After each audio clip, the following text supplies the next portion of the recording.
How to verify GPO ID or how to verify your Roblox GPO ID. Hello everybody, welcome back to my channel. This is me, Bipan Bisnath, and today I'll guide you on how you can verify ID on GPO or Roblox.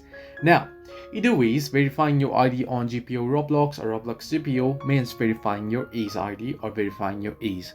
How you can do so? You can simply do it through the Roblox app or you can do it on the website as well. I'll be showing you here through the application. You can open up Roblox and sign into your account.